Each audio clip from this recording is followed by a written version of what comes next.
Hello and welcome to the Moonshots podcast. It's episode 43 and it's a very special episode. I'm your co-host, Mike Parsons. And as always, I'm joined by the man from Brooklyn, Chad Owen. How are you, Chad?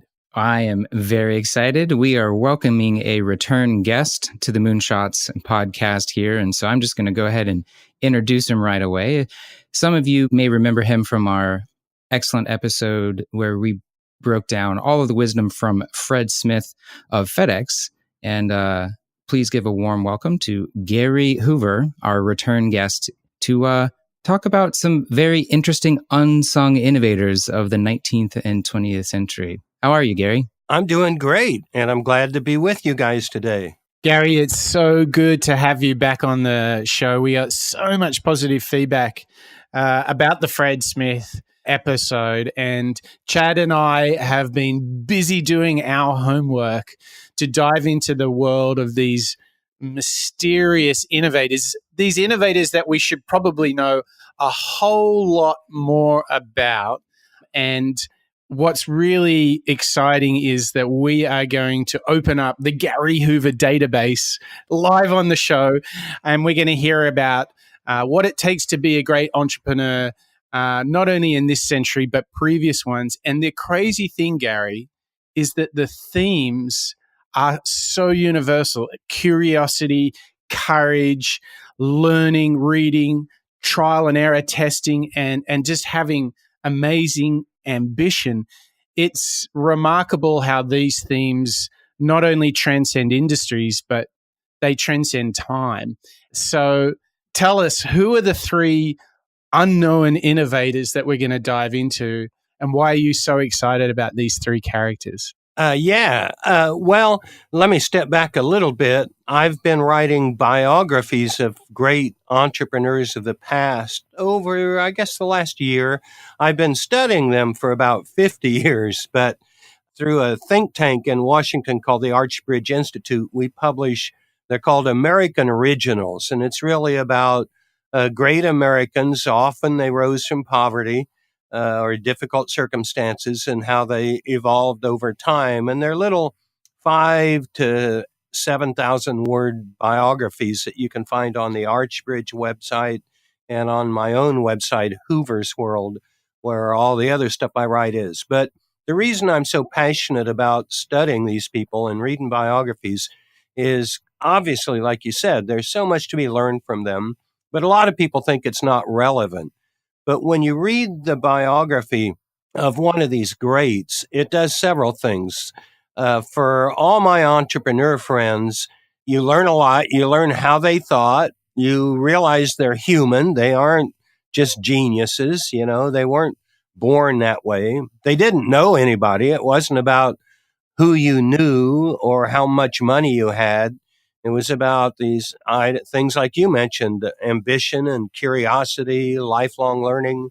And the other thing is, for a potential entrepreneur or really any business manager or leader, it's inspiring. You know, you read them. You also understand all the problems, and you realize, well, gosh, I thought I had problems.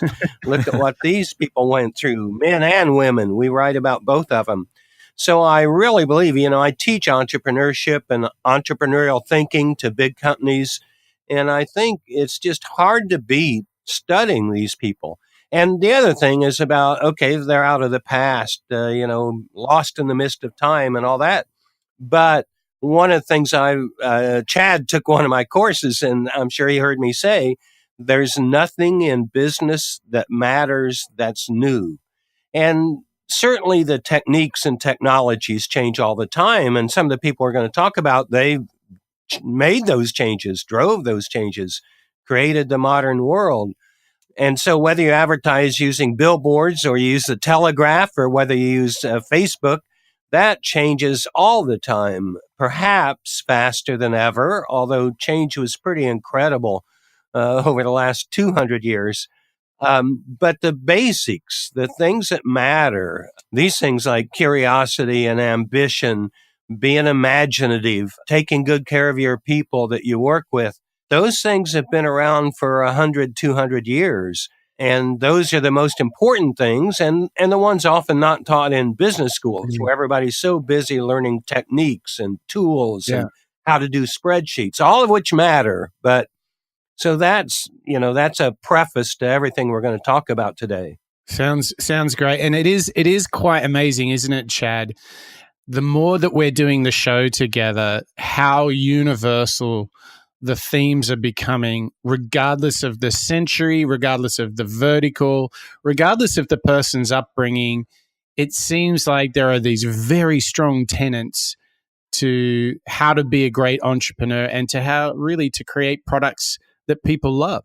Yeah, we've somehow managed to draw through lines from Bill Belichick, one of the most winningest head coaches in NFL football, to Lady Gaga, one of the most popular performing artists, all the way to people like Yvon Chouinard from Patagonia, who really just wants to let his people go surfing. And they share so much in common.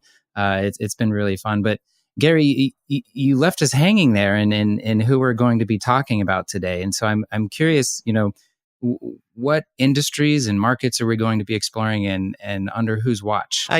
So we're going to talk about three people from very diverse industries. The first one was a guy named George Eastman, and he really created amateur photography. He created modern photography. He created one of the greatest companies the world has ever seen, Eastman Kodak, which has now gone into decline. We'll talk about that too. And to me, the article I wrote, I called him the greatest technology entrepreneur in American history. And he's a person that any technology leader or entrepreneur could learn from. And even if they just took a few pages out of his book, they'd be way ahead. The second person is a guy named Adolph Zukor or Zukor, depending on what you listen to, Zukor. And he's far less known than Eastman because of the Kodak company, but he really created the modern motion picture industry, and which of course led to the movie industry, to the TV industry and all the others. But he was an amazing man who was very bold like the others. And the last person we're going to talk about is Robert Wood.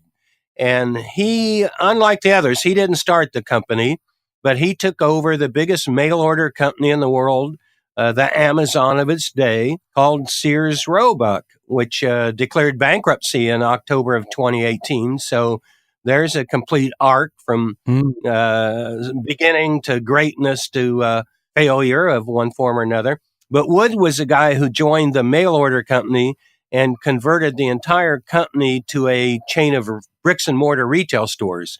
He kept the catalog, but he layered on top of that hundreds of retail stores and became the biggest, most profitable, greatest retailer on earth for several decades, and was quite an amazing individual. So we're talking about certainly technology, hardware, and software, if you count film as software creation. And we're talking about media and how you entertain people that relates to sports and concerts and music and all that today, TV and movies. And we're talking about retailing, which of course is the fundamental business of Amazon and Walmart and a bunch of other very interesting companies today. So those are the three gentlemen that we're going to be chatting about. Sounds so exciting, Gary. I mean, when I think about Sears, what I think we should mention about Robert E. Wood is he had a great career in the U.S. Army prior to joining Sears. He happened to, just by the way, create one of the biggest insurance companies in the U.S., Allstate, which was born out of Sears. Kodak, I mean, you cannot begin to to fathom what Kodak did in sharing memories, in capturing magical moments in life. And Paramount, holy smoke, Adolph Zukor, in building Paramount, had a huge work ethic. But if you think about the impact, the cultural impact of the American film industry, of which he is a pioneer, if you begin to think about the influence he's had in America and abroad, it's massive. It's absolutely massive. So 3 wildly successful, huge legacy innovators. I am super fired up, Chad. How are you feeling when you think about these 3 guys? Chad, who do you think you know the least about? I'm going to say Robert E. Wood. I know some about Sears, but not much about Robert Wood. And I've kind of heard the names Adolph Zukor and George Eastman before. And so I'm probably a lot like many of our listeners who may not have heard any of these gentlemen's names.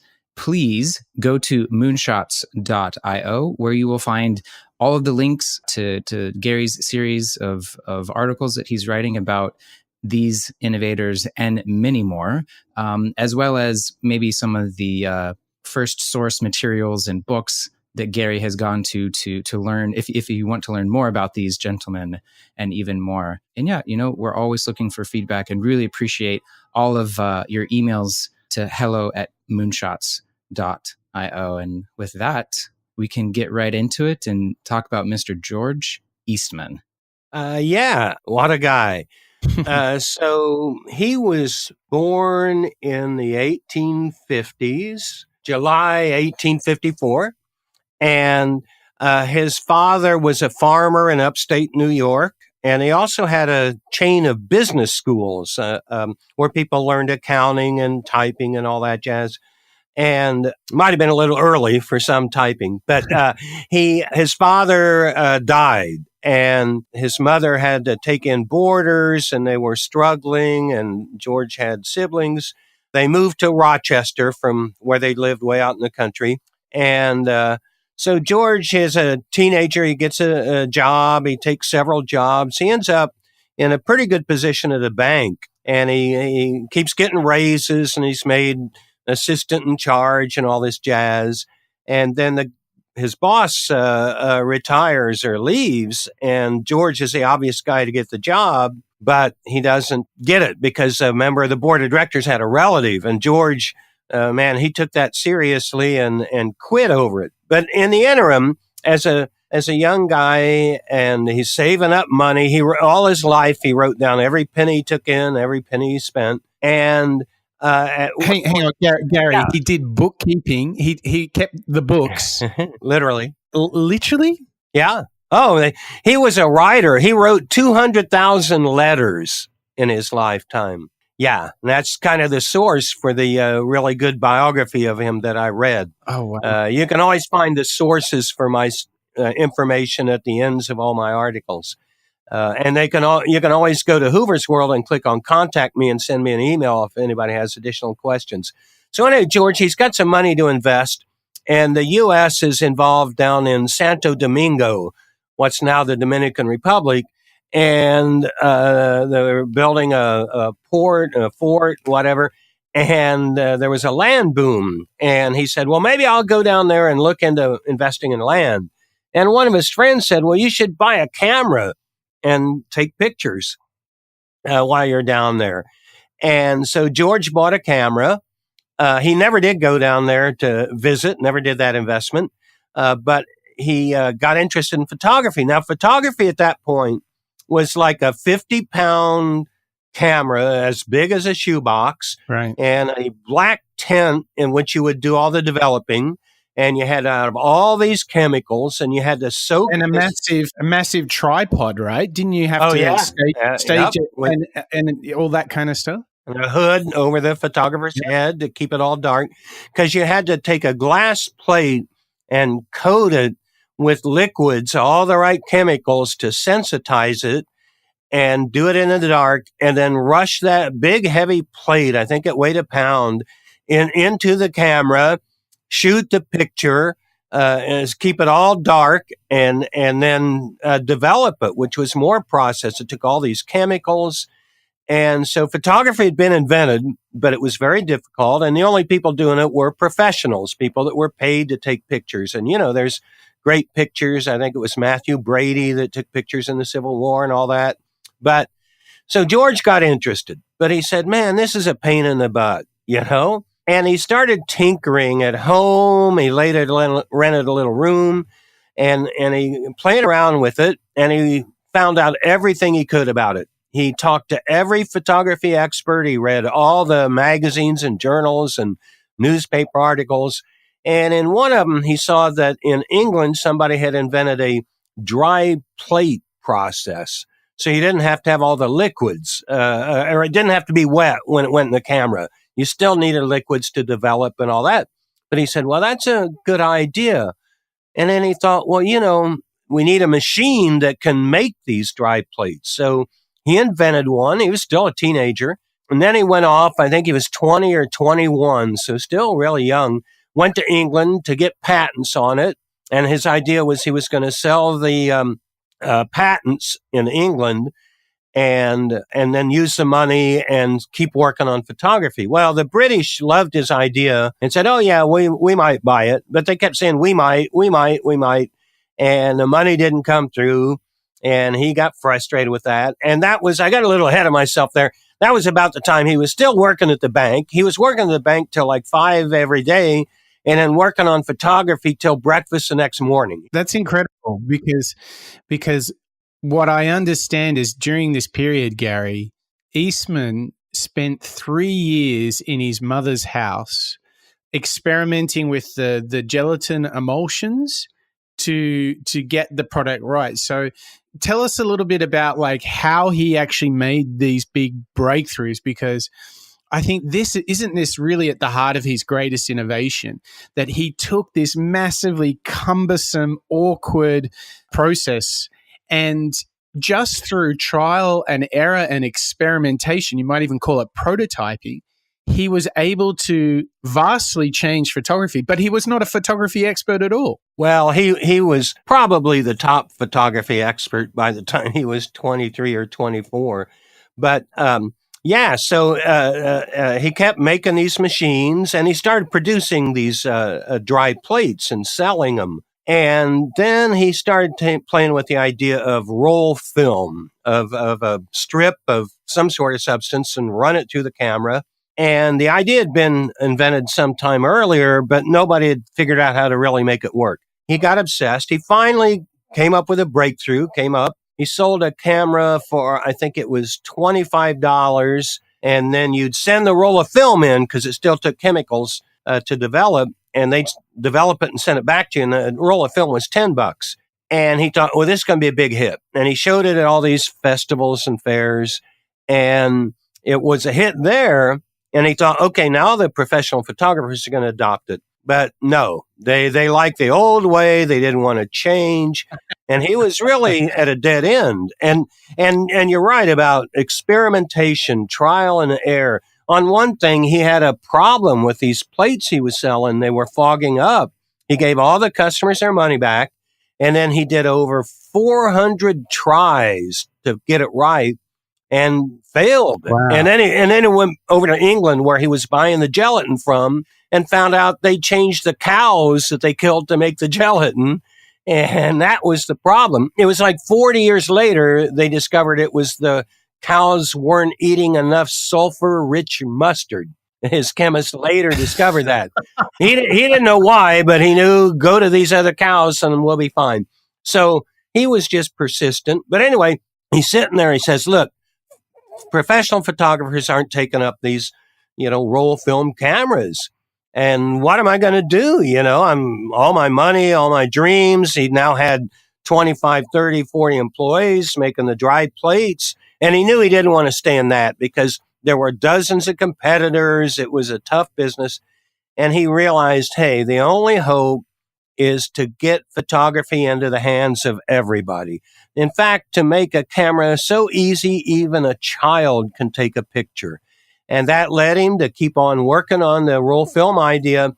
And then he came up with the Kodak Brownie. So that sounds like he almost had like a Bill Gates moment where, remember when Bill Gates said, hey, I want to put a PC on every desk, right? Yeah. In every home. So just tell us, take us back to that vision that you were talking about, because it seems like there was a big moment where Eastman had obviously had some initial success, But then the resistance he felt in going from sort of from a small to a much larger mass market, he realized he had to go for a very bold vision. Can you just tell us more about that moment and what spurred that inspiration for that vision? Well, I think it was just that dead end. It wasn't selling like he thought it would. It wasn't hitting all the professionals. So he really changed from what they would call a B2C company. I mean, a B2B company to a B2C company. And part of the magic was the word Kodak, which he invented. And the idea was that word can't be mispronounced in any language in the world. There is no word just like it in any language in the world. And it can't be misspelled any way in the world. And the hard K appealed to him. And so in Eastman, we have a technologist, an inventor, who was a brilliant marketer. And that's proven by many other things he did later on. But, and that's so rare. I mean, Steve Jobs got that. IBM got that. But HP and Microsoft and Dell, maybe, our friends here locally in Texas, most of those people are not really very good marketers. Chad, did you realize that behind the story of George Eastman was not only this huge breakthrough in terms of technology, but I assumed that there was a Mr. Kodak somewhere. Oh, yeah, I kind of did as well. There's so much that I've already heard. And we were only, like 27, 28-ish at this point, Gary? Yep. So you kind of glossed over it, but you described him as him becoming obsessed. And I think we can all of us entrepreneurs can identify with that inability to do anything other than, focus on our business and making it succeed. But this kind of pivot that he makes at, from a B to B2C company is really fascinating. And I'd be curious if there's any, MBA students that are studying that as kind of a case study. There probably isn't, and maybe they should. But that's a fascinating, someone that doesn't have all of the sophisticated tools that we have today to understand market sentiment and focus groups and all of this. He just was going out there trying to sell something, and people were not buying. And so he said, "Well, I have what I believe is a great invention. What can I do with it?" And he just turns and tries to sell it to a different market. And well, we all know kind of what happened. Once roll film got out there, how many trillions of feet of film do you think had been sold over the years? A lot. And the other thing was he worked really hard to get the price down, because then he was in a mass market potential. So that old Brownie Kodak camera dropped from $25 down to, I think it was $5 for the camera. Wow. And to send your film off to Kodak, have it developed and sent back to you, dropped from $10 down to 15 cents. And this was all back around 1900, 1890s, 1900. And Kodak, it showed up in a Gilbert and Sullivan musical. They made poems and songs about it. People were called Kodakers. And at their peak, as we moved through in the 20th century, Kodak at one point made 90% of all the film in the world. They had, even later, even into the 20th century, they had something like a 70% global market share. Wow. And there were a good German and Japanese companies in it too. And in my studies, I've never seen, I think this is safe to say, I've never seen a company achieve that high a market share in a physical product unless they had government protection. Government saying, "Oh, you got to buy that." Kind of like the old AT&T. Yeah. For a company to do it on its own with global competitors, just through the sheer greatness of its products and low prices. And the other thing was that he created these great jobs. It was Kodak had among the lowest turnovers of any company in America through most of the 20th century. They gave people giant bonus checks every spring, equal to about 5 weeks' pay, every employee. He gave stock to the employees. The company was never unionized. Wow. Because unions couldn't make any headway. The people were too happy. It sounds like, Gary, there was no problem for the unions to solve if they're getting bonus checks every spring. And the other thing, too, you mentioned about obsession, because there was no question he was obsessed with all this. But if you read the biography, he may have had the most diverse interest of any entrepreneur I've ever seen. He was a automobile fanatic, a gardening fanatic, a music fanatic, a global traveler. He bicycled around Europe every year. He'd take weeks at a time off and leave the company to his trusted lieutenants and go on his jaunts. He built a huge mansion. He became a huge philanthropist. He built a whole new campus for MIT up in Boston. He really financed the University of Rochester. He created the best music school in America. He built a theater, a Chamber of Commerce building. And at the same time, in all these things, including the Eastman Kodak Company, he was the ultimate detail man. He drew out the floor plan of every building, both at the Kodak Company and the university, everything, before he'd let the architects decorate it. He was an expert on fireproofing buildings. He was a genius at gardening. He loved guns. And I mean, it's in my article. I think he had 25 hobbies, probably, all of which he was really into. Wow. The guy did a lot in his lifetime. He did everything but fall in love. Or if he fell in love, he never married and died a bachelor. I'm struggling to see where he found time to sleep, let alone have a wife to have a wife. But I wanted to come back when you were talking about all the things he did for employees and staff. I instantly had memories of the HP way. You know what they did in which went away. Yeah, which also disappeared. But tell us a little bit more about. It seems like he really put the needs of the people that worked for him. Tell us a little bit more about, give us a sense of why he was so invested in that, because he definitely was in an era, I mean, particularly the industrial age was famous for putting factory workers on the assembly line. How did he buck that trend, and where did that care and empathy for his staff come from? Well, you know, one thing, I step back a little bit, he really maintained control of the company. He owned a huge share of the stock. He paid for paintings and things. He was really into art too. And he paid for paintings with stock, which made all these other people wealthy. He had employees. One employee who wasn't even a very top executive gave $25 million to the University of Rochester when he died. At one point, and this is even in the 1970s or 80s, Eastman Kodak was the third most valuable company on the stock market. So, wow. And he had control of a company and he had great wealth. And I think that gave, and he wasn't working for anybody, you know, he was working for himself. Yeah. And so I think that gave him a lot of leeway, a lot of latitude, and he decided to share the wealth, whether that was through universities or helping his city or his own people. And one reason in the gardening thing, well, all his factories, the giant Kodak Park there in Rochester, New York, it was all gardens and beautiful. And part of it was, he said, I need to make Rochester a better city to live in if I'm going to attract the kind of people I need. Now, you know, Rochester's get some snow and it's not New York City, and so he attracted the best, and he brought in great chemists. That's one reason he gave money to MIT. He had hired so many people from there, even though he himself had almost no education except learn how to do bookkeeping and stuff, and self-educated, but very little formal education, no high school diploma, I don't think. And if you study all these greats, they vary in how they treated people and really the conditions they were under. When we get to Wood at Sears, he was very generous. And yet that was in retailing, where you have hundreds of thousands of people. Kodak's people were largely in Rochester. He had a very, very profitable business. They made their money on film. You know, they essentially like Gillette's razors. They give the camera away and sell the film.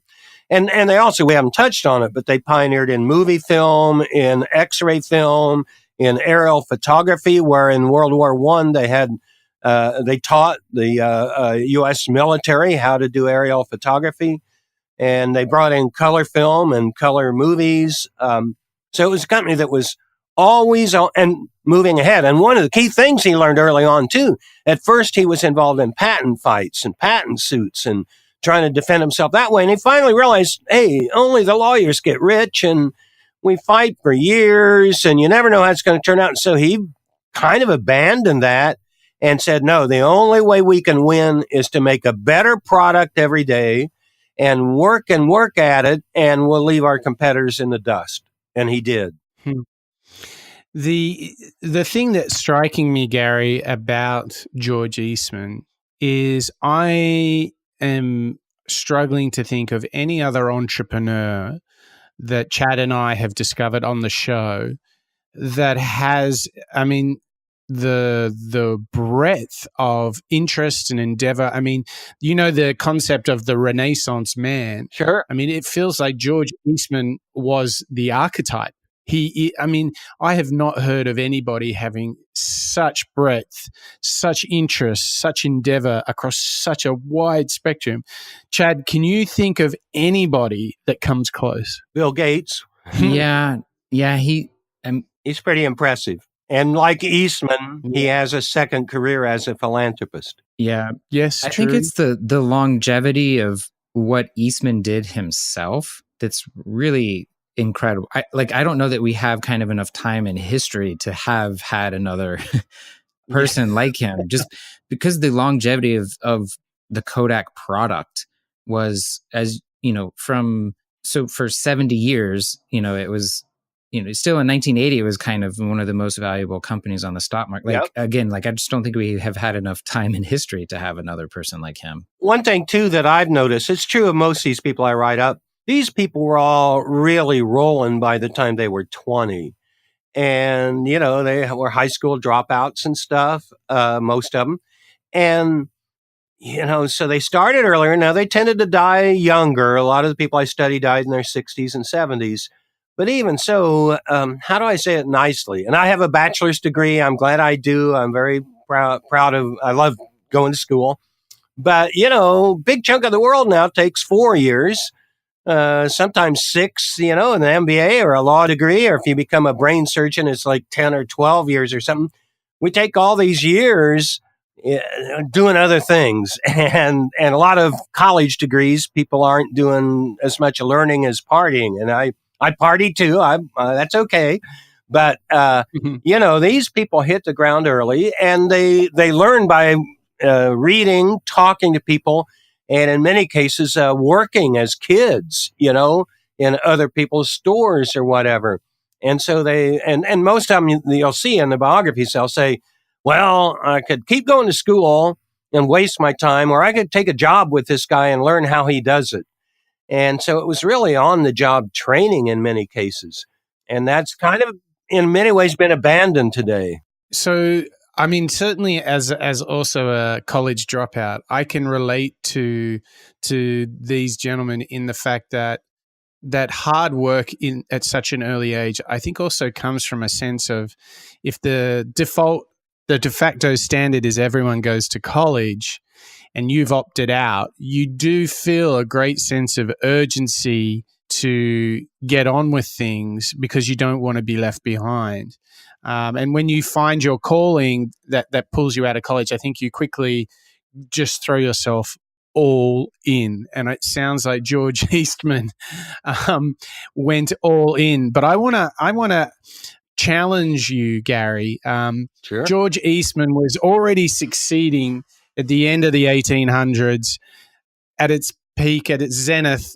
You know, Eastman Kodak was remarkable in the degree in which it dominated its given market.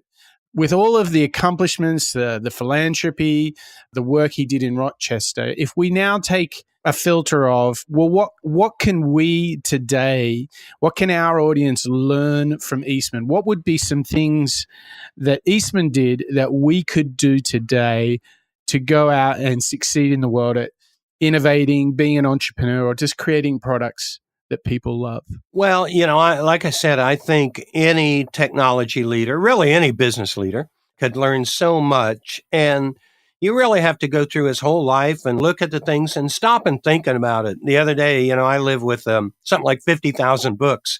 And I realized that for every 5 minutes I spend reading, I probably spend another 5 minutes thinking about what I just read and what it means. and how it might relate to my life or my students' lives. And so really, I'm a really slow reader. And so you've really got to look at all the pieces. But, some of the things is all these people, they were obsessed with the customer. They loved the customer. They valued the customer more than anything else. They weren't locked in their office all the time. They were out talking to customers. They used their own products every day. When Eastman traveled the world, he took all these pictures. You can still find a lot of them in his biography and in books and things. He worked hard to lower the prices. He wasn't trying to increase his margins, even when he didn't have strong competitors to scare him. He was like, well, how can I make it cheaper? How can I get it into more people's hands? He was always open to new ideas, but he would test them, and he wouldn't ship he wouldn't ship a product till it was perfect. That's usually not a good idea. But man, he would ship a product and realize it wasn't good and send everybody their money back and said, send them back to me. That's not good enough.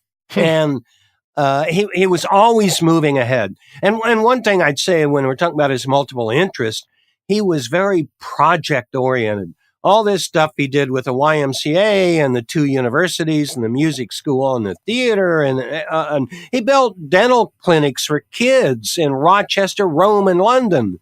But each of those, he would put his mind to it, focus on it, get it done, and then drop out. And these charities would say, well, you gave us all this money. We want more money. He said, I'm sorry. I did what I was going to do there. I achieved my goals. I'm not giving you any more money. I'm going to the next one.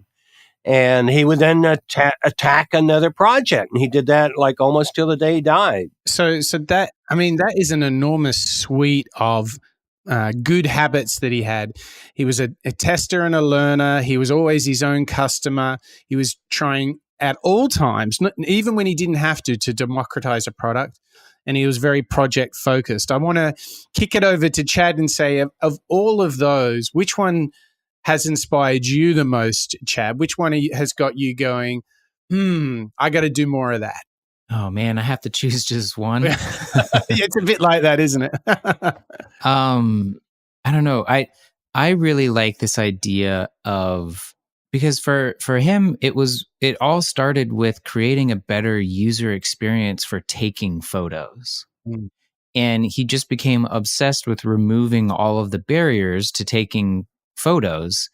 And then kind of the happy accident of that was he found out a way to put photography in the hands of really billions of people, as opposed to maybe the couple hundred or thousand professionals that were out there in the world. I think that's kind of the most inspiring part of his story. I don't quite have his ambitions, and maybe I should. Maybe I should kind of revisit some of the change that I'm hoping to make in the world. So yeah, maybe that's what I'll do. I'll revisit my ambitions to see how I might learn from a young George Eastman.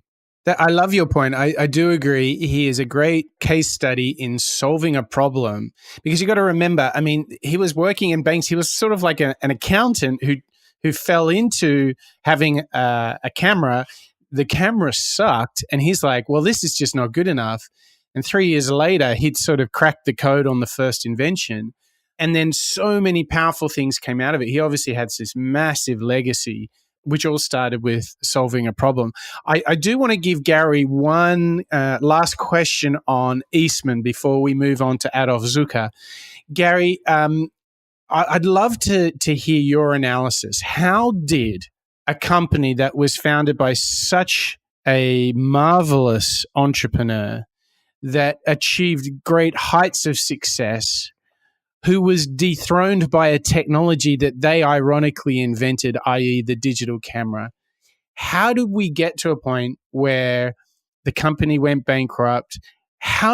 What's your view on how did such a great company fail so badly? There's a lot to say about that, but a kind of short version. They couldn't make the transition to digital. By that time, it was an older company, more bureaucratic, more ingrown. He died in the 1930s, so it was 60 years after that.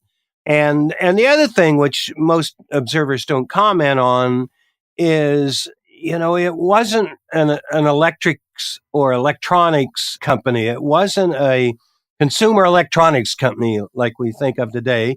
It was a chemical company. They made their money making film.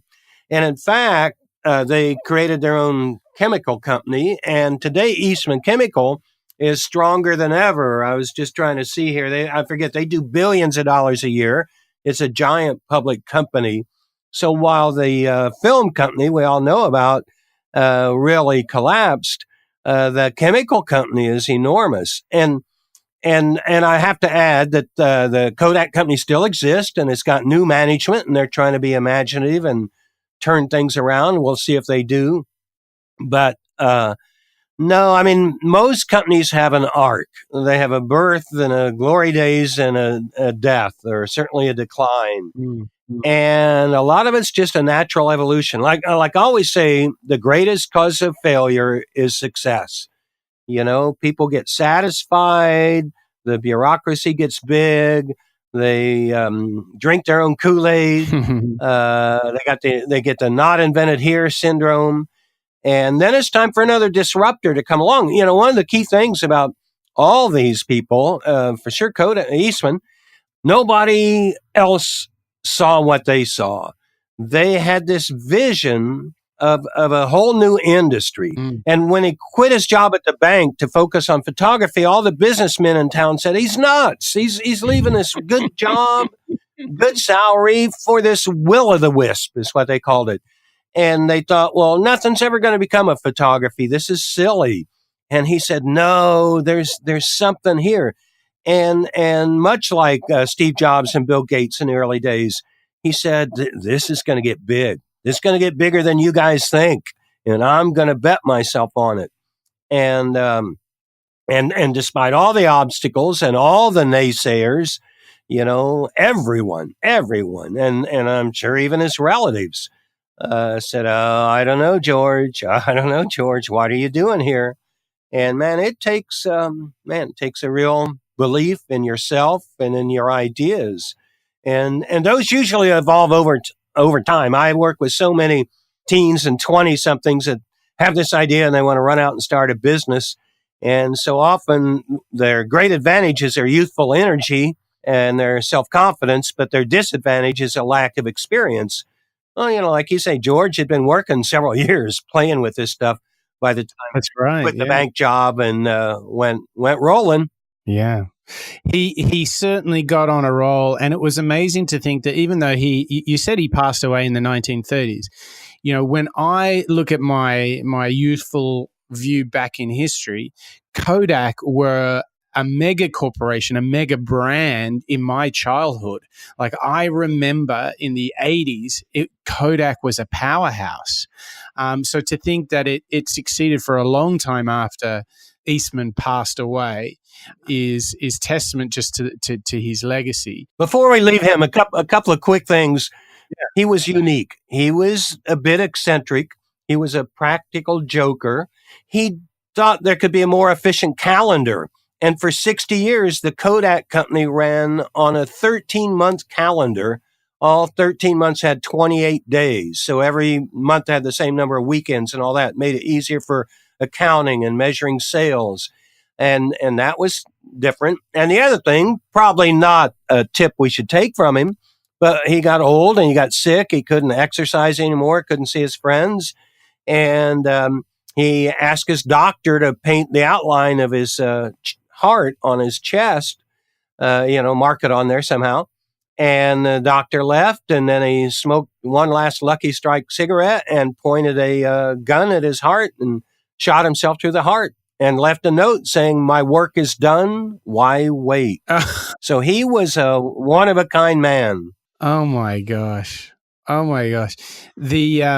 There's so much to take from him. He was just the perfect way to kick off a look into some of the mystery innovators in our world. So I am totally primed after that first dive into the world of Kodak. Chad, how are you feeling about Adolph Zukor and Paramount Studios? Where do we begin in that world? Well, I am a student of the films of the era in which Zukor kicked things off, but I am completely ignorant of the industry itself. So I'm really interested in learning, kind of about the creation and rise of stars in Hollywood, which wasn't a thing when films first came out. I know that it was very much driven by people like Adolph Zukor and kind of creating this quote unquote product of Hollywood stars. And yeah, I'm really curious what we can learn about some of these early media companies. Yeah, and so let's, Gary, take us into the world of Adolph Zukor of Paramount Studios, and maybe you can start just, what was the contribution of Adolph Zukor? Well, he really invented the movie industry. He invented the feature film, if you can use the word innovated maybe. But I think you got to step back and understand where he came from. So he's an orphan in Hungary, right? The old Austria-Hungary Empire. And his uncle takes him in. His uncle thinks all the boys ought to become rabbis. That isn't for Adolph. He finds the Bible stories fascinating, the people, the adventures they had, and he was reading the great novels. He found stories really interesting, but didn't want to be a rabbi. And after some stuff, he finally convinces his uncle and other people to let him come to the United States. I think he was 16. So he comes over in steerage, the bottom of the boat. He's got $40 sewn into the lining of his clothes, lands, doesn't speak English, looked down upon because even wealthy German Jews in New York City, they considered the Eastern European, Hungarian, and other Jews being beneath them. But he struggles. He gets a job at a furrier, making furs, and becomes an expert at cutting them, making furs. And he learns English. He always had an accent, but he learns English. He becomes Americanized. He does some boxing. He plays baseball. He ends up going to Chicago to the World's Fair in 1893 and says, oh, this is an exciting city. And he ends up being in a partnership making furs there. Well, he makes a whole lot of money, like the equivalent of $100,000 today. And he's like 20 years old. And so he's rich, But then he guesses the wrong way. He picks red fox furs when that didn't turn out to be the fashion. He loses all that money. And so there's a guy who loves stories, and he also now understands a business that has fads, that has fashions that come and go, sometimes rapidly. So those two things are very key.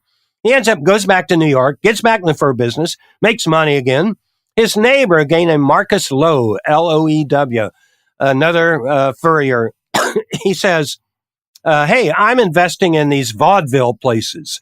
And it's a real estate investment, where the performers come and everything. And you should come in with me, or you should get some of your own. And over time, the two of them, and they became partners in this, they built Nickelodeons, where you go in, you drop a nickel in, and you'd either play a phonograph, or you'd watch a short 5-minute reel, look down in a little box, a kinetoscope that Edison made.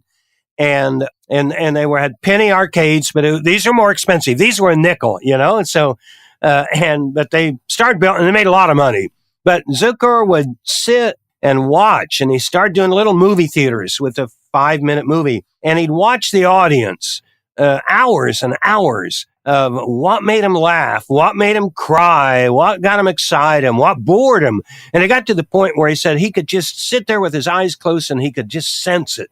He could tell what the audience was feeling. But one of the things he said is, what about good stories? These are just locomotives running over, about to run over the maiden, and then the guy comes and saves her, or the black-hatted villain, chase scenes and pratfalls and, little short things. So at that point, what we call the movie industry was controlled by Edison and his friends. He had invented a movie camera, and he, using Eastman's Cherry-Oil, had made the film and everything. And to show movies in the U.S., you had to use Edison equipment, And you could only show films made by one of his companies he was friends with. There were 9 or 10 filmmakers, and they made these little short movies. And so Zukor wanted to make hey, I want to make 10 minutes, 15 minutes, even 20 minutes. And they said, no, that's stupid. And he went and met with them and tried to convince him to keep his little theaters full, make me a longer movie. And they basically laughed at him. They had him sit and wait in the office for 3 hours one time and said, no, go away, go away. Well, he ended up bringing in this 40-minute long film from Europe about Queen Elizabeth with the great actress Sarah Bernhardt. And he spent like $35,000, an outrageous amount of money to bring it in. And he figured out how to show it, and it was a big hit. And over time, the Edison and his buddies, they lost control of the industry. All 9 or 10 of those companies went away. And so there were all these independent filmmakers, little guys making films. And Zukor didn't want to make films. He liked operating the real estate, having the theaters, but he couldn't get enough good films. So he started making some, and then he partnered with a guy named Jesse Lasky. And his idea, Zukor's idea, was let's take famous plays and famous players, because Broadway was a big deal then. That was a lot more expensive. It was $1.50 to go to a Broadway show, a nickel to see one of his movies. Gary, one thought here. This is eerily like George Eastman, the accountant who bought a camera and thought, well, this is a terrible product, I need to fix it. What we're talking about here is Adolph Zukor, previous fur coat and fashionista, now real estate magnate, doesn't have enough good films in his cinemas, so decides to make some films. Yep. And it's a matter of seeing opportunities of, when it knocks, hearing it, which most people don't. Steve Jobs did, Bill Gates did, and Eastman did, and Zukor did. And so why do you think Zukor and Eastman were so tuned in to these opportunities, and why do you think they leapt at them when it seems like few people see it and even fewer really jump for it? There got to be a lot of reasons, but one of them is paying attention to the public, to the customers. Right. And, a little different with Eastman, but he held a picture in his hand that took him hours to make and said, this is pretty darn cool. And Zukor, he said, look, people like stories. They read novels all the time. They'll sit 3 hours for a Broadway play. Why are you telling me I'm nuts? And one of the things is, even when they did start to make films with stars in them, with people from Broadway, which is very difficult because some of them didn't know how to pose for a camera and all that. But to find the right ones, Mary Pickford came off Broadway, and soon enough, she was making the equivalent of today's money of $100,000 a week from these guys. But the other filmmaker said, well, don't put the actors and actresses' names on the screen because it'll go to their heads and they'll want too much money. And Zukor said, damn right, and he created a movie star. He put their names up there. He made a big deal out of them, paid these outrageous prices. And as it evolved, there's a part of the movie industry most people don't know about called distribution. So you got production, they make the movies. You've got exhibition, they call it, the movie theaters. But in between, and they get like 35% of the revenue of your movie ticket when you buy one, is distribution. And that's an outfit that may finance the movies and then picks what theaters to put them in, cuts the deal where the theater gets certain percent and the production gets certain percent, does all the advertising. And there were all the little local ones all over the U.S., little ones in each state, in every region. And a guy named, I think, Hodgkinson out in California, he created a thing called Paramount. And the idea was, I'm going to have a national distribution system. Pick the best theaters, whether they're in New York or California. The movie makers, the producers can just deal with me. And so Zukor signed up with him. And Zukor was making 3/4 of all his films for Paramount, separate companies. Zukor then said, well, I want to take over. And he took control, bought out Paramount, put himself in as president, and merged all that. So then all of a sudden you had movie production and distribution. Now, I forgot to mention, Zukor, in the meanwhile, had gotten out of the theater business. He was totally focused on making movies and distributing them. But then later, as other people started to buy up movie theaters and make chains of them, he was afraid his films would get cut out of the deal. So he started buying movie theaters, and by the late 20s owned over 1,000 of them and became the biggest in that too. So he had everything: theaters, distribution, and production. Paramount Pictures. Would you say, Gary, that he kind of pioneered vertical integration from raw production through creation, refinement, distribution, market? Like, he sort of almost created an end-to-end chain, didn't he? Absolutely. Yep. Certainly in that industry. Yeah, and it's in something that's not like a physical product. So I'm sure that had been done in physical products before, and certainly people were beginning to learn the power of controlling supply chain, like Henry Ford and many other manufacturers. But here's someone that was... But Henry never got into exhibition. True. He never owned the dealerships. But I'm sure you're right. Kodak had stores. So, but most of the stuff they sold to other people. But this was absolute total control of everything by 1929. Well, and everyone else copied him, right? All of the other people, just like you said, if someone only did if someone only did exhibition, then all of a sudden they wanted to start distributing and making the movies themselves. It was a chess game. He didn't want to get into theaters until he got worried about that. He didn't want to go into production back when he owned theaters until he was afraid he couldn't get the movies.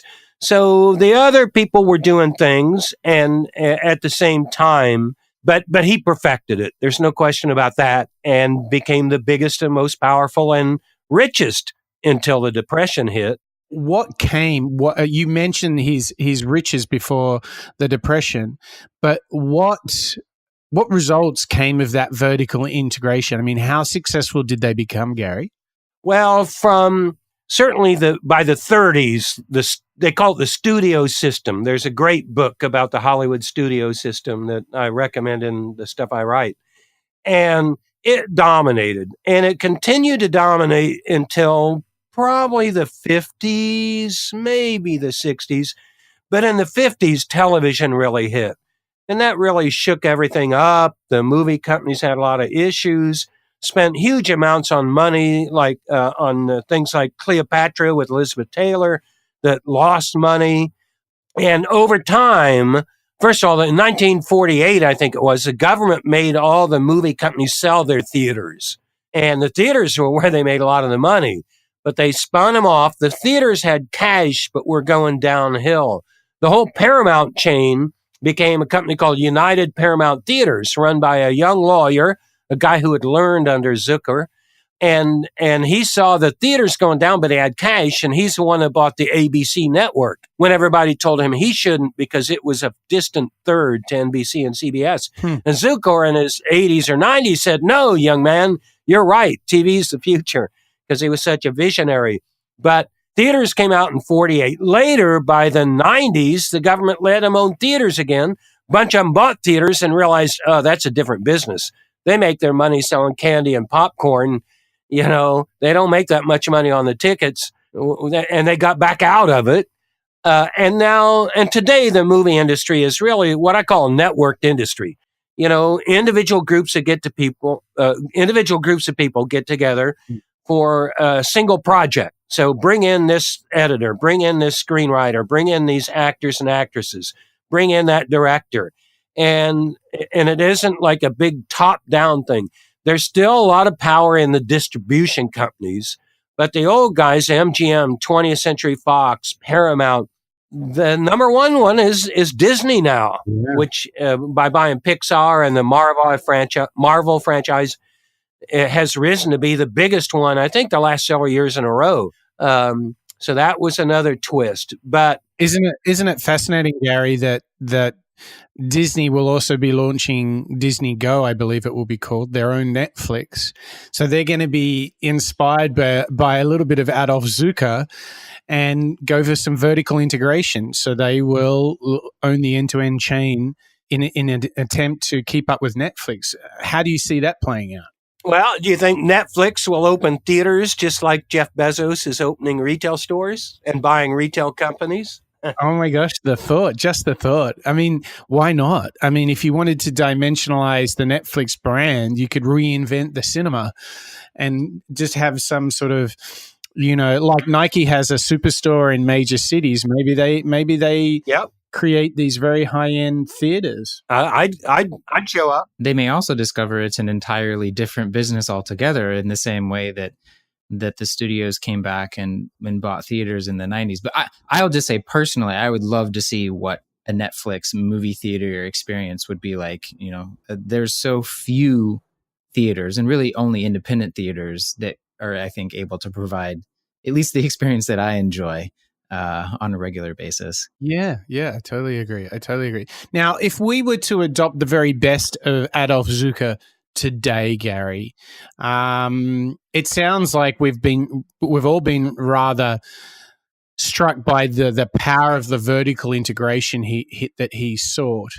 And what else can we take from the Adolph Zukor playbook? What could we be applying on our projects, on our products today? Well, among many other things, I think one thing is the power of content. I personally lean towards believing that the content is more long-term, has more value than the conduits, the distributors, in a sense. I mean, if you look at it, of all the industries I've studied, those old Kodak cameras are collectible, but not worth much more.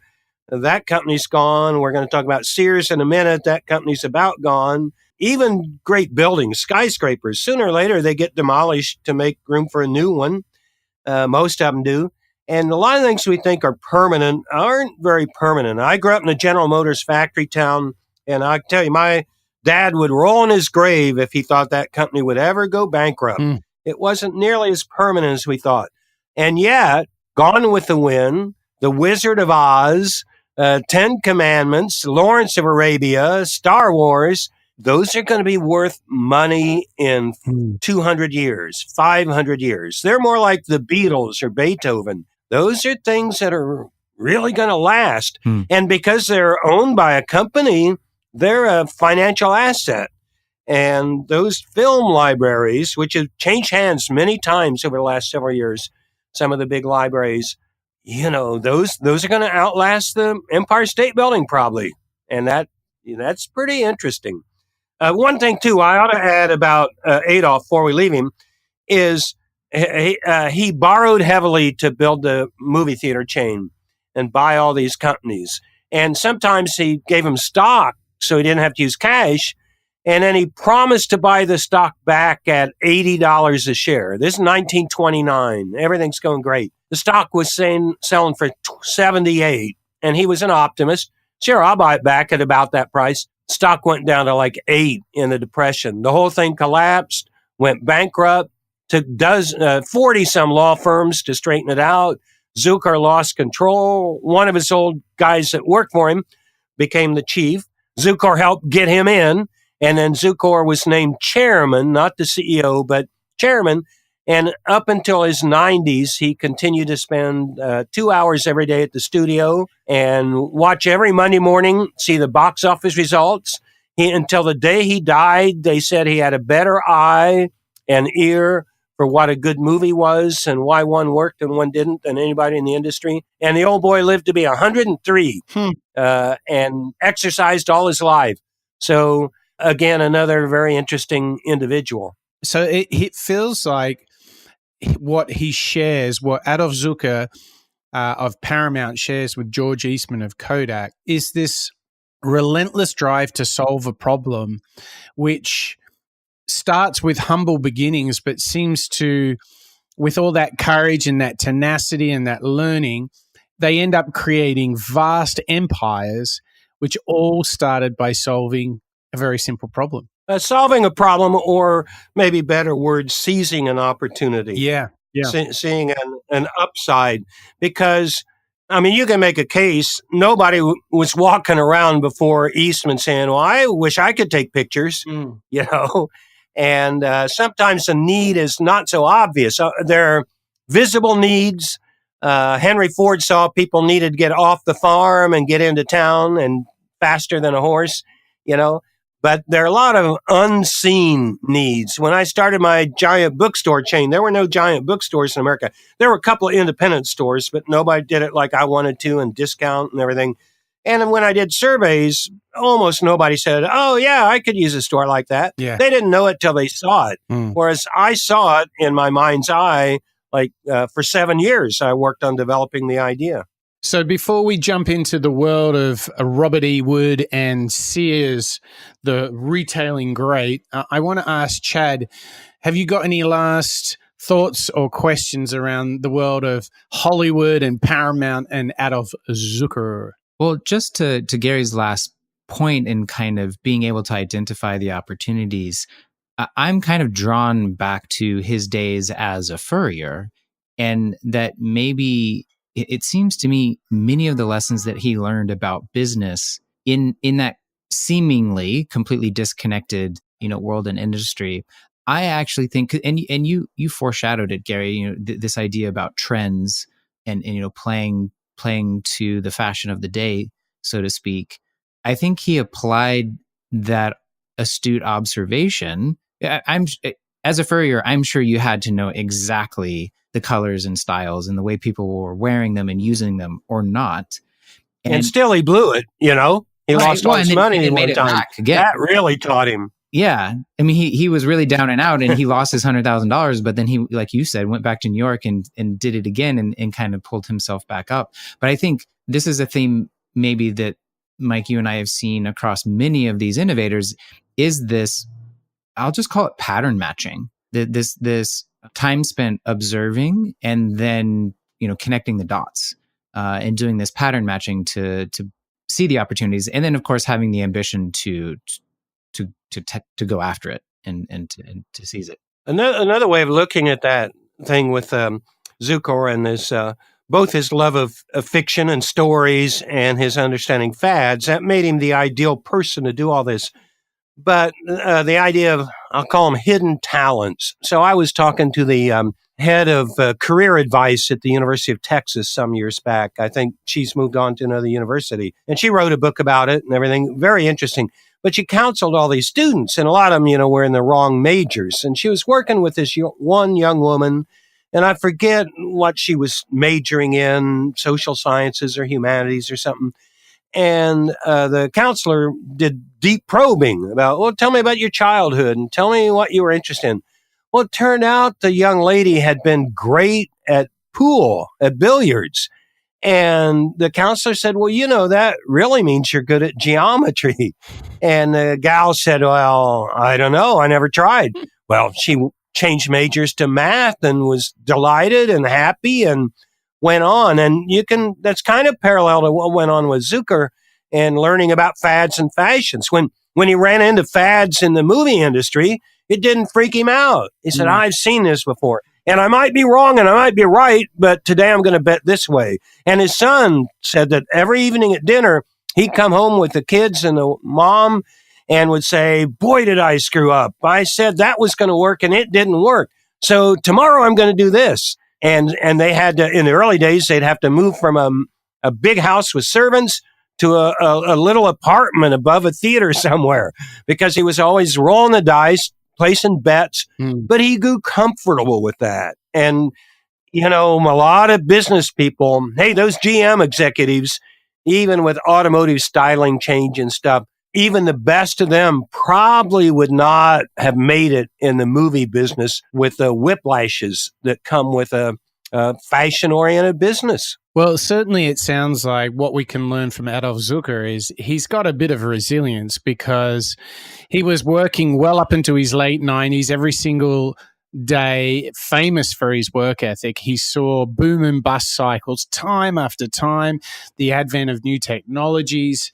I mean, he is a true testament to staying the course, isn't he? Absolutely. Wonderful. Okay, well, now it's time for us to jump into another business of ups and downs, of great peaks and great troughs.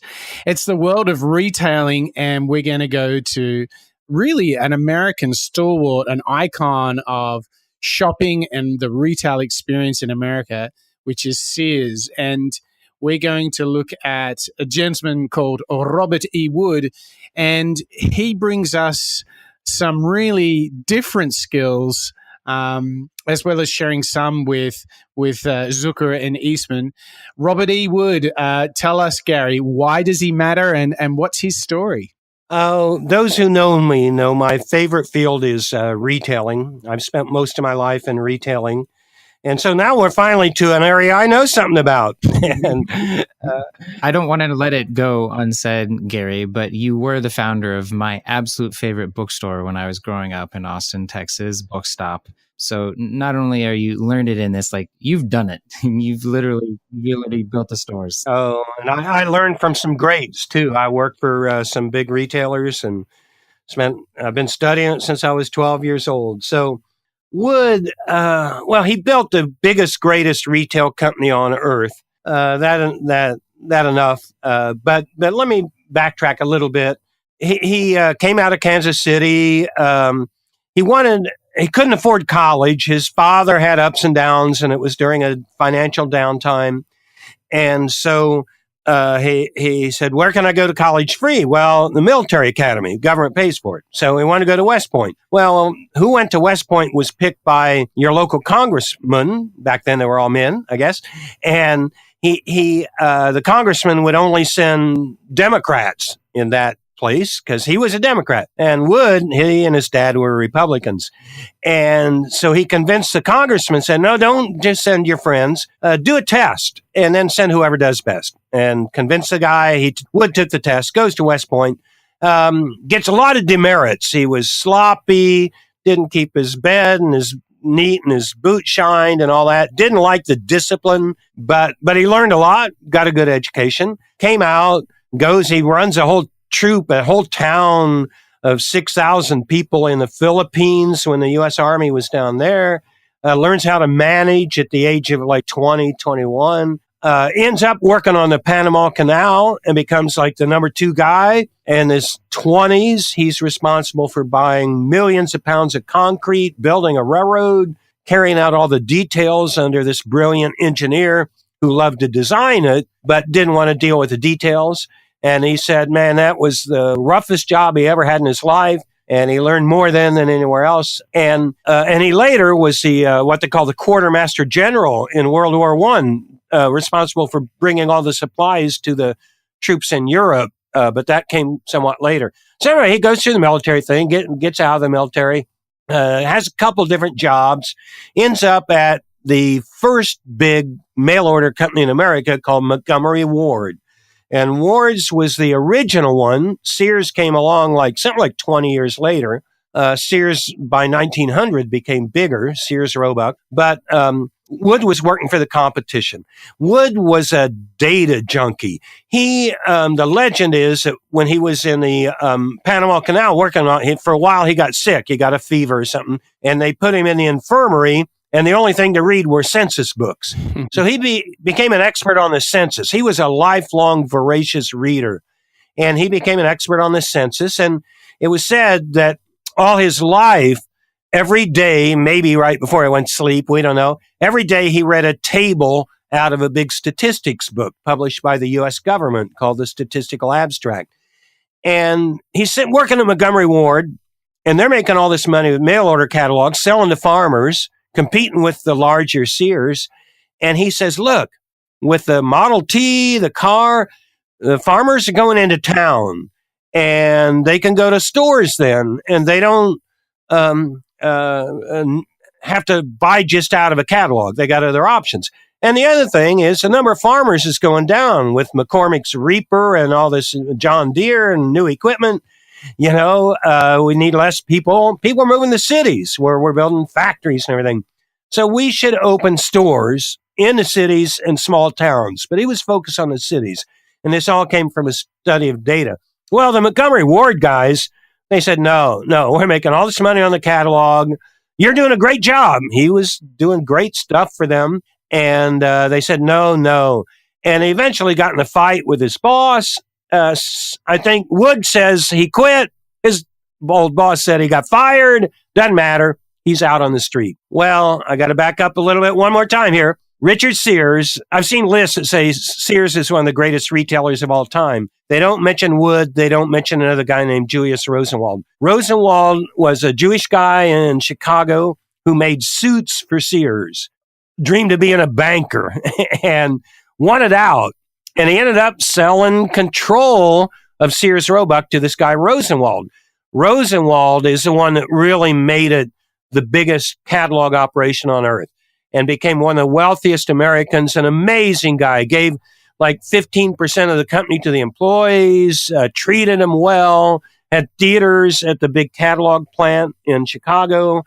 He was amazing, and he's almost unknown. Well, anyway, by the 1920s, Wood has been fired at Ward's, and Rosenwald is old and looking for a successor. And he picks another guy, a guy that was a railroad executive, because the railroads were well run and big and powerful, and makes him the new head of Sears. Well, then he finds out from a shoemaker that Wood is looking for a job and would be ideal. Well, Rosenwald's not the kind of guy to go back on his word, so he says, okay, I just hired a president. I want you, Wood, to come to work for us, but I can't make you president, which Wood was ambitious. That's what he really wanted. He said, but I'll make you number 2, and I'll pay you well and give you some stock in the company. Wood says, look, I'll only go to work for you if you let me open retail stores in the cities. And Rosenwald, it depends on which source you read, but I think he's like, I don't know. We're making a lot of money on the catalog. But if that's what it takes to get you to join us, okay. So he agrees to let Wood open stores. Well, the president, the railroad guy he'd hired, dies a few years later. I think he was like 45 or 50 years old. Both he and Wood were about that age. So Wood becomes president. And by the time we hit the mid-late 20s, Wood is building stores all over America. And by 1931, Sears was getting more revenue from stores than the mail order catalog. Wow. So that's kind of the beginning of Sears' real greatness. But that sounds like a massive shift, because running a direct mail order business and then switching into physical retail, that is a massive change in how you distribute and engage with your customers. But what we should also say, it was in 1931 as well that they actually launched Allstate Insurance. This is a vastly different business to what it was, say, 20 years prior. It's quite a remarkable transition and quite quick for its time. Yeah. And Wood understood that they didn't know what they were doing. They tried to buy J.C. Penney, which was a much bigger, they had a lot of stores. And Mr. Penney and his team were highly regarded. I've written a biographical piece on J.C. Penney, James Cash Penney, a great name. And they tried to buy Penney, and interesting, even though they were going to be competitors, Penney showed him all his data, and they shared all this stuff, and they ended up not doing the merger. Penney wanted to keep his company independent for a number of reasons, but Wood understood they needed retail talent. He tried to turn some of his catalog people into store managers, and it wasn't very successful. Wood was always trying stuff.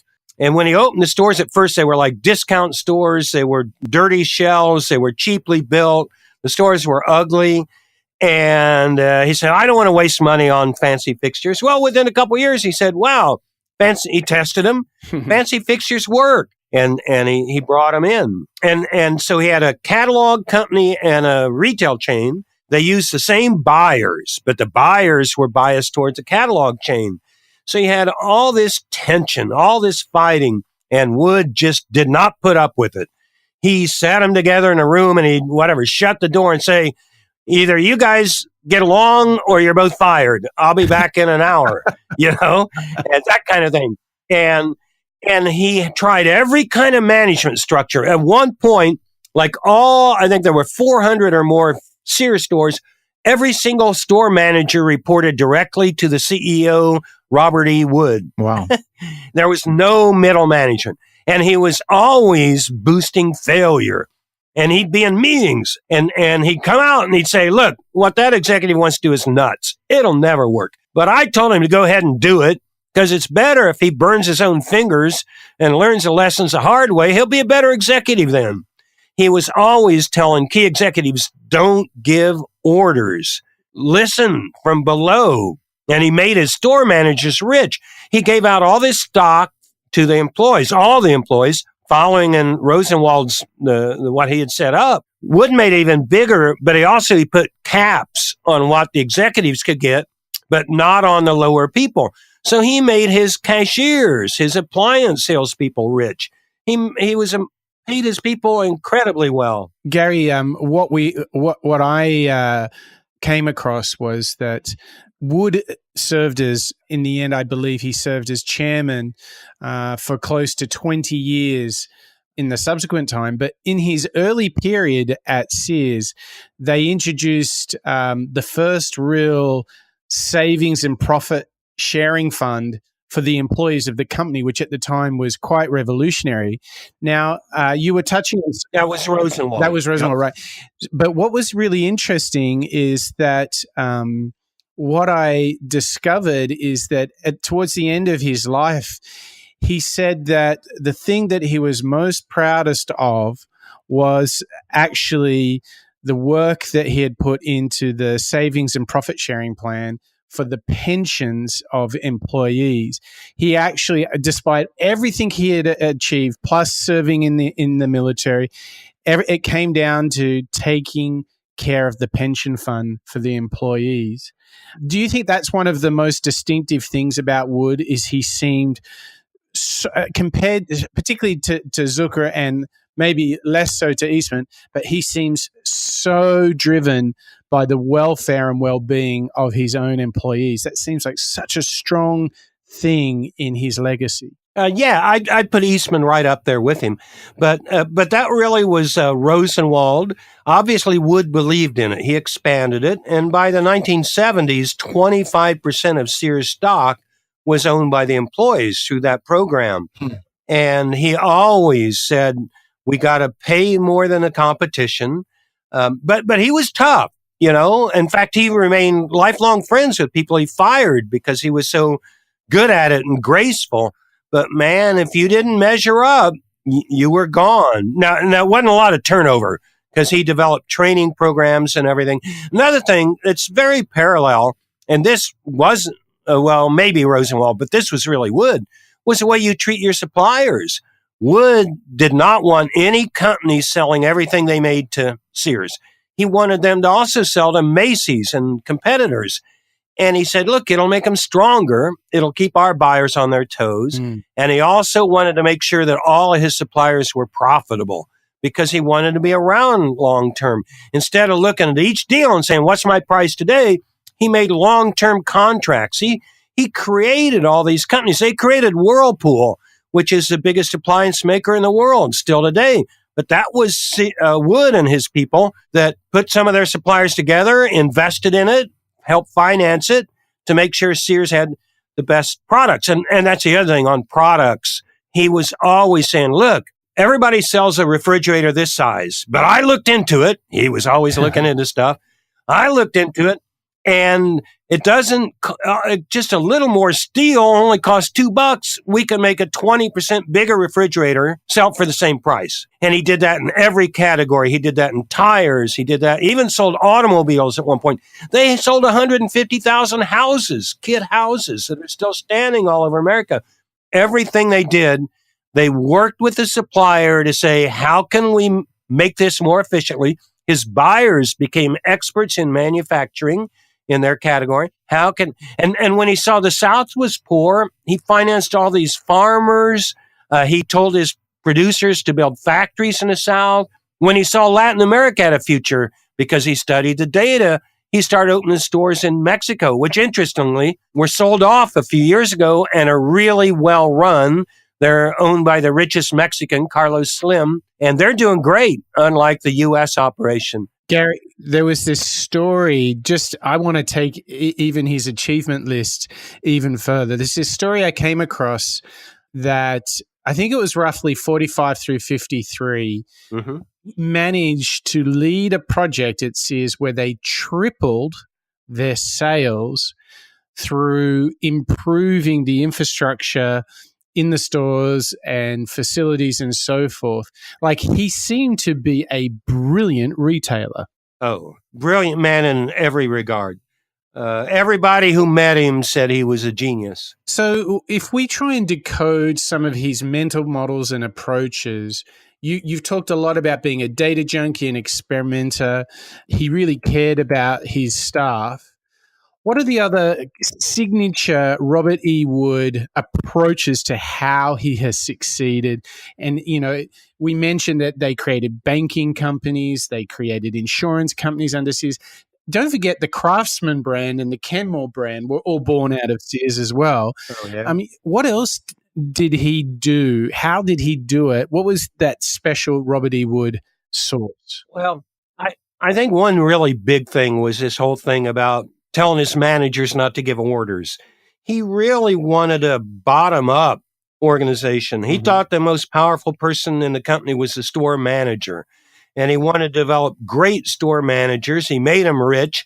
He would fire, or he didn't like them. They'd get bad ratings if they weren't the head of the Chamber of Commerce, if they didn't build a YMCA. He had this whole vision of what these people were in every town in America.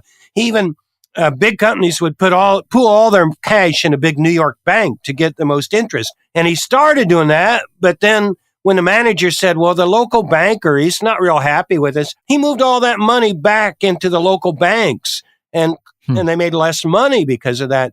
But this idea, because I was just reading, there's a lot of chatter now about agile management. There's a interesting book by a guy named Steve Denning out about it. There are a lot of books and a lot of talk.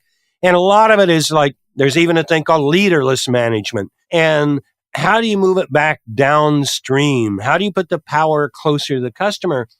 That's very difficult. And Wood did it. He lived by it. It upset a lot of his key executives. He fought them all the time. I mean, he's a good guy. They stayed with him for years, but there was all this tension.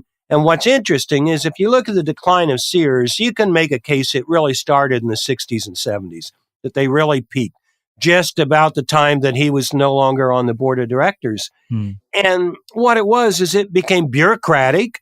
They got into big executive suite fights up in the Sears Tower. They built the world's tallest building. What good did that do the customer?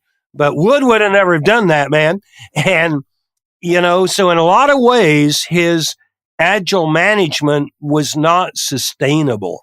The people that took over after him were people who'd been there 30 and 40 years. They probably sat around. I'm sure they did say, well, we'll do it the way the general did it. Well, the way the general did it in 1945 isn't the way the general would have done it in 1985. Exactly. That much you can count on, and yet they did that. So in a lot of ways, he set the company up for failure in a way. But how do you do that? One of the many books that needs to be written in business, maybe I'll write it someday, is Why Do Great Leaders Pick Loser Successors? You see it over and over and over. They have yes men or something. Gary, it goes wrong.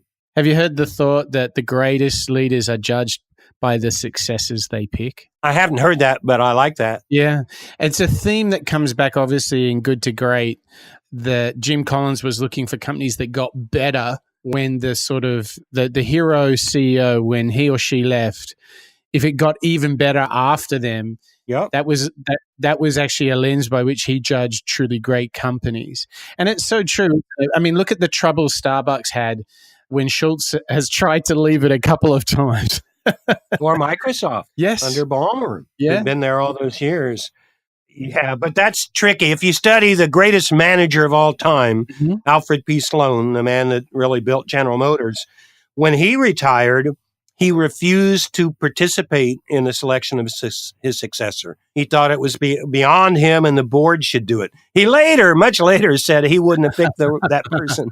But he didn't say it till the other guy was dead, I think. He was a pretty cool old guy. But no, but it's going to reflect the kind of people you surround yourself with. And how do you get people that think differently? Sam Walton, when he opened a new Walmart store, he said he always made sure there was somebody in that store's management team that annoyed the other people, that was different, that didn't fit in. And one day, Sam called in his chief operating officer, COO, and his CFO, chief financial officer, and said, I want you guys to switch jobs. And they were flabbergasted. The accounting guy says, man, I've never run a store. Oh, wow. And the store guy says, I'm not an accountant. And Sam says, no, you need to be broad enough to carry this thing on. And hey, he said the best thing for Sears would be to break it up into several companies. He'd studied the breakup of Standard Oil back in 1912 or 1913 and saw that the stockholders came out way ahead when you broke it up into a bunch of smaller companies. And he said Sears should do that. And Sam Walton said the same kind of thing about Walmart. Break it into a group of regional companies. And of course, none of either of their successors ever even contemplated that. While we're on this topic, I did want to ask you, Gary. We've looked at three entrepreneurs that reached enormous heights, breathtaking heights. You know, when you look at the cultural scale of Paramount Films and what they did not only in the US but abroad, obviously with Kodak really bringing to life not only the film industry but this democratization of us being able to take family photos on vacation, and obviously Sears as one of the most prolific retailer, financing, product creating conglomerates. But strangely, none of them are anywhere near the heights that they rose to. What reflections do you have as an author and a historian? What do you take out of that? What's the sort of the twist on all of this? Obviously, we know that business has its ups and downs, but beyond that, it's there's more than irony. It's very bittersweet as you look at these three entrepreneurs and what they built, to think that those organizations are a pale shade of what they used to be. I think in every case, the later leaders should have read these biographies. You know, Jeff Bezos should read the book I recommend on Robert Wood. You learn so much, but you have to work hard to think, how do we think like he did and adapt his philosophies, not just the actual techniques of that era. But I got to say, the other thing, these are three we've talked about are three of my favorites. But then you've got to look at people who built a company that's stronger than ever, and they're long dead. And if you look at the biographies I've written, you can see them on Hoover's World and LinkedIn and the Archbridge Institute that sponsors this series. Jim Casey created it, I forget, he was 16 or something. What was it, with $20 or something? He created what became UPS. Estee Lauder, I wrote her up. She went around telling cab drivers, oh, your skin could be better. Here, try the thing I made in my kitchen. That company, her grandkids are all worth $2 billion each. You know, I did Conrad Hilton, started with nothing, wanted to be a banker. Found a bank he could buy in a little town in Texas. The banker selling it raised his price on him, pissed off Hilton. Hilton went to the local hotel to crash, and they were renting the sofa because they were so full. And they were renting rooms 8-hour periods, running shifts. And he said to the hotel owner, well, you're making a lot of money here. And the guy says, well, I'm making money, but the real wealth is in the oil fields. I want to go in the oil business. Hilton bought the hotel, and today Hilton Hotels is far bigger and stronger than when he ran it. So John Deere, founded in 1836. Procter Gamble, founded in 1836. And P&G, as I understand it, their executive compensation system, and they're not necessarily their pensions, but their retirement pay, it in part depends on the performance of Procter & Gamble for the next several years after they retire. That's how great a sense of wanting to survive.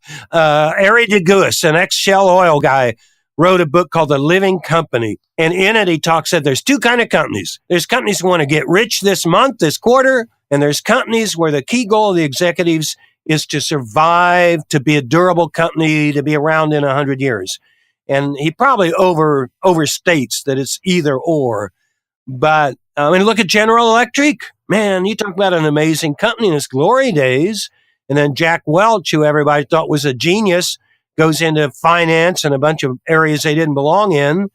And it was a great technology company. I mean, study the whole history of it. And now it's not going to go away. But boy, is it troubled. It is. Colgate-Palmolive, on the other hand, founded 1806. It's stronger than it's ever been in its history.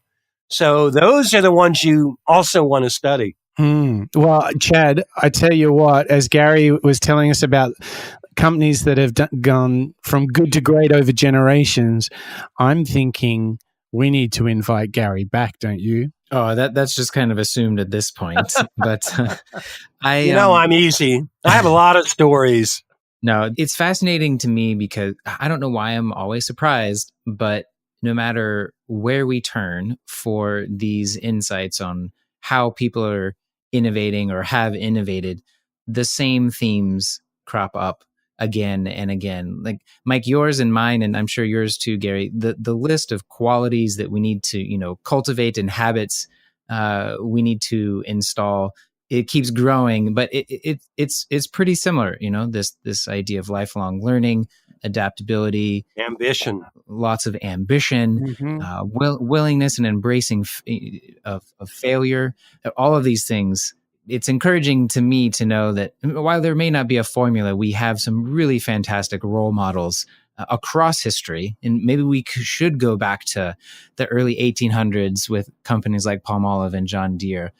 So I definitely see several shows in our future revisiting our American history of great innovators. We could do a podcast-a-thon, and we could go 24 straight hours, and then you could say that the sun never sets on the Moonshot podcast. Like hey, there you Empire. Go. We'd have to call it the Moonshot Sunrise podcast. I certainly think there was, as you said, Chad, there was a lot of themes in looking at these three entrepreneurs. But I think seizing opportunity was one thing that was really strong in these three, which they have brought to life. This idea that Eastman was like, this camera is awful to move around. It should be better. Zukor, after being in the fur and fashion business, was like, why aren't people standing and sitting in my cinemas for a couple of hours like they do for the theater? Let's go fix that and create what we know as Hollywood. And Sears was like, we're not going to be a direct mail order business. Let's make this massive switch. And I think that in all of those, they were fearless in making really big pivots and switches, either in de facto standards or taking a business from left to right. And what was really inspiring from my part is that in the end, the good guys win. Particularly Eastman and Wood seem to have such a deep interest in taking care of their staff whilst they work for the company and after. I found that to be a really special accent, if you will, to these three. I found that very inspiring, Chad. That's those two particular things, seizing opportunity and taking care of people, seem to be the unique character that we've been able to define as sort of essential for entrepreneurship today. And tying into that, I mean, one way you could phrase it is they had the courage of their convictions. Right. And, once they came to believe in something, man, they threw all in. Right now, I'm working one of the ones that'll come out in a few months, and future biography, is a guy named George Westinghouse. And Thomas Edison was absolutely convinced that electricity in America should all be direct current, DC power. And he went to great lengths. The electric chair used alternating current power, which he didn't believe in. And so he called it the Westinghouse chair, because Westinghouse believed in alternating current. Now, when all this first began to happen, Westinghouse, all of his own executives, everybody except maybe two people said, you're nuts. Don't invest in alternating current. It won't work. I won't go into the technical reasons they believe that, but he had come to believe it would work. And alternating current won out. Edison was wrong. And Westinghouse and his system and other companies that were in that took over. But Westinghouse was just stubborn and said, no, I'm going to pour my money into it. and it's going to be the future. And I don't care what anybody says. And you see that in all three of these people we've talked about today. Yeah. Sticking to the strength of your convictions. I often say the things I see missing in big company leadership today, the two things that are missing are courage and imagination. All the people we're talking about had tons of both, but some people just don't have the guts. They're comfy. They're making $5 million a year. How do I not rock the boat? How do I not take chances? How do I fire people who fail? And then you just look at it. They just lack imagination. They aren't spending any time thinking about what the world's going to look like 20 years from now. Now, obviously, that's not true of everybody. Check out old Elon Musk, or not so old Elon Musk, Check out Bezos and his dream and how he stuck to it. And people, I remember at a board meeting once saying, do you think, and I was still close to the book business, and had a book publisher on the board. This was at Hoover's, not a book stop, and the book publisher said, well, what do you think about this Amazon thing? You think they'll make it? And we all, made guesses. I doubt any of us were right. I'm sure none of us dreamed that it would become what it is. But so it's not impossible today. But the one thing you often see, Sears was the exception maybe, is as long as that driven, ambitious, unorthodox founder is there, the Bill Gates, the Steve Jobs, Herb Kelleher at Southwest Airlines, the company's dynamic. But then there becomes a huge question mark when they step down. When you get the second generation, if you study revolutions in governments, there's a big thing about those who were present at the revolution and then their assistants and lieutenants who take over when the first generation dies. And many times, I really dislike communism of all types, but Stalin was a whole different kind of guy from Lenin, you know? And so there are real issues with how do you build an organization? How do you, they asked Herb Kelleher at Southwest Airlines once, what happens if after you're retired, the board brings in somebody who doesn't buy your values? The love of the employees, the love of the customers, egalitarian treatment of customers, all the things Southwest was famous for. And Herb's answer was, if they bring in somebody who doesn't share our company's values, the employees will drive them out within a year. And it actually kind of happened at Home Depot, where one of the guys from General Electric who got passed over when Jack Welch picked his successor, who didn't work out that well long term, but one of the guys that lost out ran Home Depot. They hit record sales and earnings, and the board fired him. And I'm pretty sure a lot of it was he tried to turn Home Depot into an army and too disciplined. And Wood would have hated that because he hated all the rules and processes and procedures. And if you study Home Depot, they're one of the two most successful bricks and mortar companies in America today. They're 50% more profitable than Apple Computer if you look at return on assets. They're building new stores. Their sales are setting records. It's a wonderful place to work. And so somehow the values survive that one fella, and the values the founders put in are still there because they were so deeply embedded in the organization. What was the other company alongside Home Depot that? Two, and I'll give you four. Home Depot and TJX are the two powerhouses. Okay. The two that do over $30 billion a year in sales. TJX operates discount apparel stores called TJ Maxx and Marshalls, and home furnishing stores called Home Goods. And they're brilliant. And besides those two, I'd have to mention Dollar General and Costco, both of which, and also Family Dollar. There's quite a few, but these are giant companies that are booming. Dollar General is building 3 new stores a day, year round. They're building more next year than they did this year. They're going to build almost 1,000 new stores.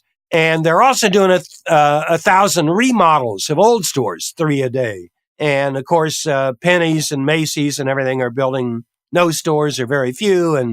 And Macy's said they're going to remodel some. They really need to remodel a lot. Although that's, a company from the 1860s, and they're probably going to be with us a while. But But the four I just mentioned, they're on a tear. They're just doing great. Yeah, yeah. Yeah, and I love Home Depot, and it's so easy to compare them with Lowe's, and that's where you see how distinctly better they truly are as a company, because kind of carbon copies of each other, yet the secret sauce is so evident in Home Depot, and it's kind of lacking at Lowe's. But look, Gary, we've taken a ton of your time. We've dived into the world. I've enjoyed it. We've dived into the world of Adolph, Zukor, George Eastman, Robert E. Wood. We've enjoyed it. Chad, I'm pumped with inspiration and new ideas. How are you feeling at the end of this deep dive? Oh, I have the immense pleasure of going back and editing this. So I'm going to be listening and re-listening to this over and over. I'm sure my notes list is going to grow. I wanted to say thank you, Gary, again for the two of us. What stuck with me was your last comment about we need more courage and we need more imagination. I think that is a great call to action for all of us here in the Moonshots network.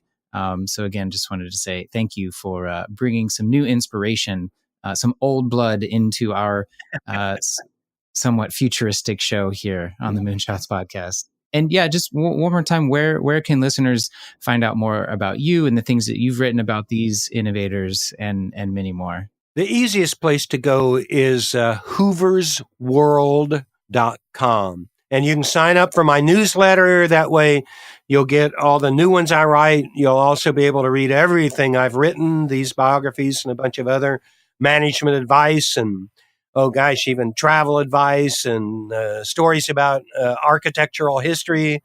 I have a lot of interest. Book recommendations out the wazoo. So there's a lot there.